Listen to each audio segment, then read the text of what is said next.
코성형이라는 거는 이제 얼굴의 중간 부위란 말이에요. 이거는요, 제가 괜히 그냥 뭐 변명하려고 하는 말이 아니라 실제로 사람 얼굴이 그렇습니다.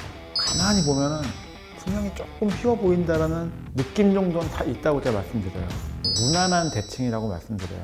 사실은 보는 각도에 따라서 아니면 조명에 따라서 아니면 그날 컨디션에 따라서도 약간 왔다 갔다 합니다. 보형물 자체도 사실은 완전히 딱 정대칭은 아니기 때문에 약간 그 각도라도 이런 거 영향을 받습니다. 안녕하세요. 성형학개론 조기란 원장입니다. 코 수술 후에 보형물이 삐뚤어진 것 같은데 손으로 살짝 자기가 맞춰도 돌려도 되나요? 라는 질문입니다. 코 상담 드릴 때 잘 드리는 설명이 있어요. 코성형이라는 거는 이제 얼굴의 중간 부위란 말이에요. 그래서 제가 디자인하거나 뭐 이럴 때 의사가 전체적인 부분 이런 거를 잘 고려해서 플랜을 세우고 수술을 해야 된다고 말씀드렸었는데, 제가 해준 어떤 환자 뭐 몇천 명이건 뭐 저도 뭐 정확한 숫자는 모르겠지만 뭐 너무 예쁘고 뭐 진짜 뭐 선생님 너무 고맙습니다 뭐 이런 분들도 계시고 일반적인 분도 계시고 막 그러겠지만, 그 어떤 분이라고 하더라도요, 가만히 보면은 분명히 조금 휘어 보인다라는 느낌 정도는 다 있다고 제가 말씀드려요. 이거는요, 제가 괜히 그냥 뭐 변명하려고 하는 말이 아니라 실제로 사람 얼굴이 그렇습니다. 근데 보통 우리 일반적인 시선으로 이 정도면은 그냥 제가 잘 말씀드리는 게 무난한 대칭이라고 말씀드려요. 사람 얼굴 자체가 이게 사이즈가 다르기 때문에 딱 그 중간점이라는 게 제가 없다고 말씀드리거든요. 자, 그래서 문제는 그거예요. 수술하고 나서 저도 환자분이 선생님 이거 너무 마음에 드는데 조금 흰 것 같아요 라고 하는 분도 되게 많아요. 그게 조금 신경 안 쓰고 괜찮은데 뭐 이 정도면 좋아 이런 분과 아닌데 이거 조금 걱정인데 이런 분의 차이지, 사실은 보는 각도에 따라서 아니면 조명에 따라서 아니면 그날 컨디션에 따라서도 약간 왔다 갔다 합니다. 어떤 날은 괜찮아 보였다가 어떤 날은 좀 아닌 것 같은데 이렇게 보일 수 있어요. 자, 제가 보통 상담을 오시거나 아니면 중간에 그런 것 때문에 경과 팔로우하러 오시는 분들한테 제가 그거를 이거 조금 휜 것 같아요 아니면 별 이상 없습니다 라고 설명드리는 기준의 이제 대표적인 게, 저는 보통 코의 위치는 눈 중간점에서 입술 중간점으로 가는 게 기본적으로 가장 무난한 반듯한 위치라고 말씀드립니다. 그리고 보형물을 넣었을 경우에 저는 보통 그 위치를 라인을 잡고 손으로 만졌을 때 보형물의 위치를 먼저 확인합니다.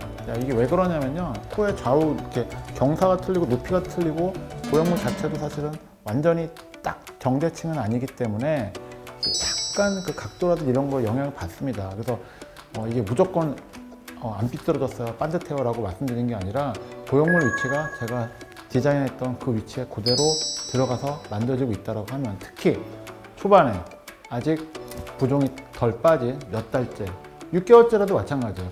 6개월째 약간 그래 보였는데 나중에 제가 1년 있다가 한번 봅시다라고 했는데 오셔가지고 사진을 똑같이 찍어서 이렇게 비교해보면은 또 그새 또 뭔지 모르게 또 싹 괜찮아진 분들이 굉장히 많이 계세요. 그래서 제가 말씀드리지만 약간 휘어 보인다는 느낌만으로 집에서 계속 만지작 또는 뭐 어떻게 좀 해봐야지 라고 하는 거는 안 됩니다. 저는 절대 반대고요. 물론 본인이 뭐 내 코니까 내 마음대로 하겠다 뭐 이건 제가 알 수가 없지만, 또 하나는 그런 게 있어요. 어떤 그 선생님들에 따라서는 사실 뭐 일주일밖에 안 됐는데 뭐 바로 이렇게 좀 해주려고 하는 선생님들도 아마 계시더라고요. 뭐 많을 수도 있고. 개인적으로는 그거는 저는 그렇게 하지는 않습니다. 저는 말씀드렸지만 수술할 때 디자인한 대로 했다라고 하면 저는 회복 과정 거치고 나면 거의 대부분 무난하고 괜찮아진다고 보기 때문에 후반에 인위적으로 보형물을 맞추진 않는데, 물론 예외는 있겠죠. 뭐 진짜로 확연하게 돌아가 있거나 했을 때는 뭐 당연히 교정을 해줘야 되겠지만, 근데 본인이 거울을 보면서 그걸 맞춘다라고 하는 거는 이게 바람직하지 않은 게요, 우선은 본인이 자기 얼굴을 맞추는 거는 오히려 불편합니다. 그러니까 삼자, 특히나 제가 환자분을 놓고 제 눈으로 보면서 제 두 손으로 맞추는 거랑 본인이 거울 보면서 이렇게 하는 거는 일단은 시술 자체가 훨씬 더 불리해요. 용이하지가 않고 의사만큼도 안 될 것 같고, 그렇기 때문에 초반에 저는 그런 설명을 드리는 게, 재수술일 때 그렇죠. 상담할 때 보통 이제 전에 실리콘이 들어가 있다고 하면 제가 한번 만져보거든요. 그래서 실리콘이 왜 비치는지, 특히나 흔들리는 실리콘은 또 잘 비친다고 말씀드렸고, 또 삐뚤어진 경우도 이제 그걸 만져서 확인을 해보는데 거의 대부분은요 그 층을 잘 맞추고 이제 보형물을 잘 디자인해서 이제 삽입을 하게 되면 보통 이제 막 흔들리던 보형물이 이제 고정이 됩니다. 제가 목표로 하는 건 이제 그런 디자인의 그 위치의 보형물인데 문제는 이게 수술을 여러 번 하셨거나 하면은 그 보형물을 고정해주는 골막이라든지 이런 것들이 손상이 됐을 가능성이 굉장히 많이 있어요. 그런 분들은 나중에 조금 흔들릴 수도 있겠지만 그래도 최대한 고정을 시켜드린다고 이제 설명을 드리거든요. 근데 이게 한 달째 저희가 확인해 본다고 막 만져보지는 않아요.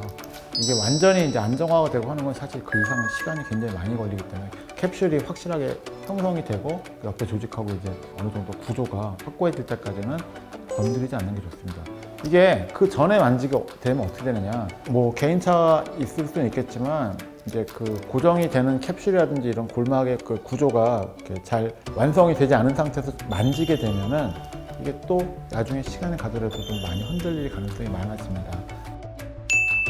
그렇기 때문에 본인이 약간 휜 것 같은데 좀 이렇게 해볼까 하는 거는 본인이 결정하시면 안 되고요.